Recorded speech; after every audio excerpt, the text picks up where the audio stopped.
Hi everyone, Fresh here, and I've got a special package here today. Some new gear.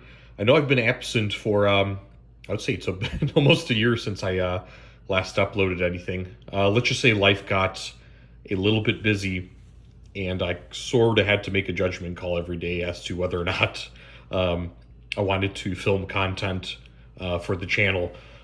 Quite frankly, it's been very laborious to do so, to be honest, with editing videos. I am going to get back to it pretty soon. However, some of the tactical gear reviews and usage and even recreational stuff kind of had to take a back seat, unfortunately, due to work and a couple other things that I'm working on. But I decided, hey, let's slowly get back into this, and maybe I can still continue to review a couple of products. My content is not going away. I will be continuing with it. I have 10 to 15 videos essentially in the works right now. But at the moment, we're going to probably take piece by piece on what I have time available to review. So as you can see here, this has been a popular item in the tactical reloading competition scene at the moment. It's the Garmin Xero C1 Pro. It's basically a finely scaled down version of a Doppler radar ballistic chronograph. I just got it here. Haven't opened it up yet. Let's see what's inside. So we usually would have a little bit of tape here, just a little tab. See if I can do this with one hand.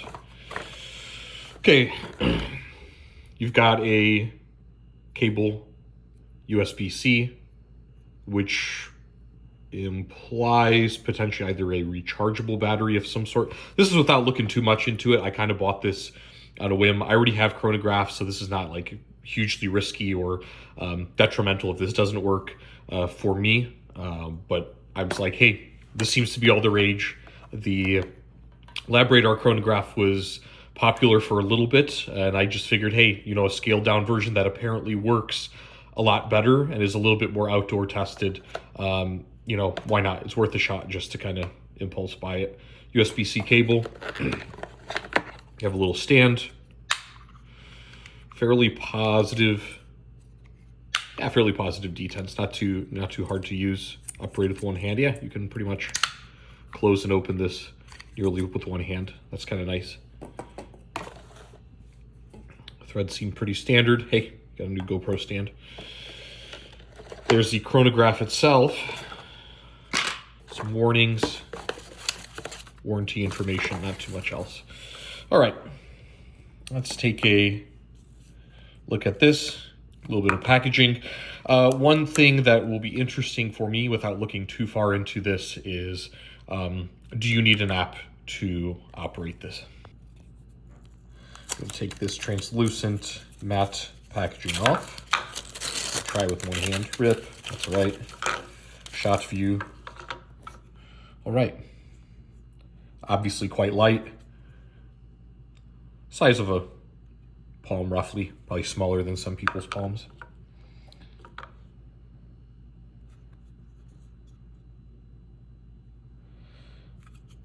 Got a serial number here. These are capabilities. 100 to 2,000 feet per second. Okay, cool. So it supposedly does subsonic velocities. We'll see if there's some kind of sensitivity factor that I need to work on. Just a note on Garmin. I think they've been absolutely killing it lately in terms of their product line.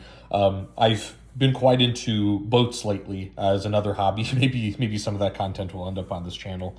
But I just wanted to say that Garmin, in terms of displays, fish finders, radars, this chronograph, watches, outdoor wear has been just, they've been doing an incredible job lately, and they're just kind of seem to come out of nowhere. I've been into Garmin GPSs for a while, and they have been within my family, but never have I seen within the last 5 years such an explosion of incredible products from them. This is not an advertising for Garmin. This is just something I kind of noticed. So maybe this is a hint to, I don't know, buy stocks or something. I have no idea. We're gonna see how this goes though, and I hope it meets the hype. A couple of buttons here is up and down. Seems to be menu, power, affirmative button.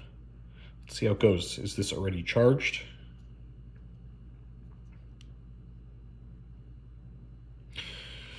Righto. So there's up and down, very cool. Check for language. Nice. They have Polish, very cool. Danish, Dutch, Swedish, Finnish. We're gonna do, miles per hour is interesting. Do feet per second. Okay, cool. So it looks like I can skip it if I wanted to. Let's do it.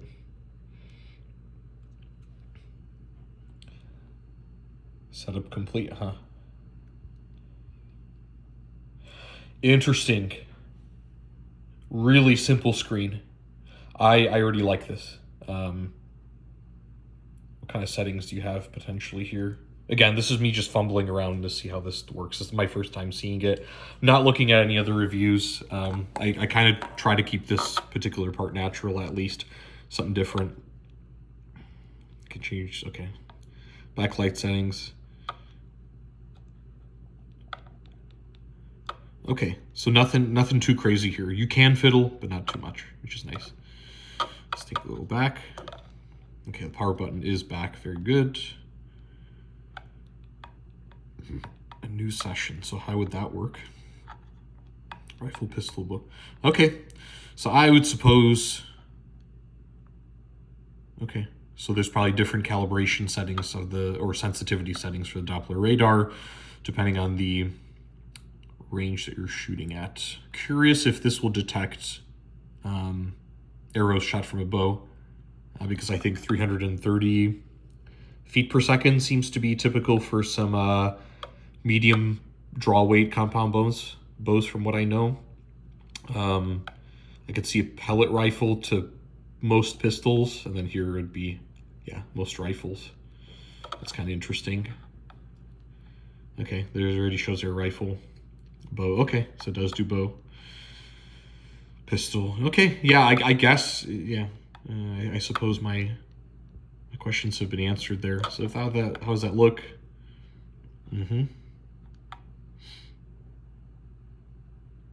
Oh, cool, okay. I guess you could get energy values as well. Yeah, why not? I suppose we can do that. I am doing a little bit of loading for 223, so I will do some, I guess you just enter, yeah, cool.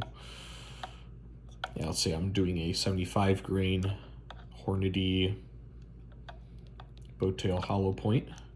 Oh, could have just went to that digit. That's fine. Okay, they seem to give you distances 5 to 15. Pretty wide range. That's pretty nice, actually. With the lab radar, you had a lot of issues, you can say, with calibration for some reason, especially when you were outside a particular nominal velocity range. That's some of the reports that I've seen, though. I've never used the lab radar, to be honest. I just didn't hear enough good things for me to justify, you know, replacing my MagnetoSpeed V3 with one of them. So this is nice. Okay, that's alignment. They give you a disclaimer. And that's it. I suppose we will have to go to the range and test this out.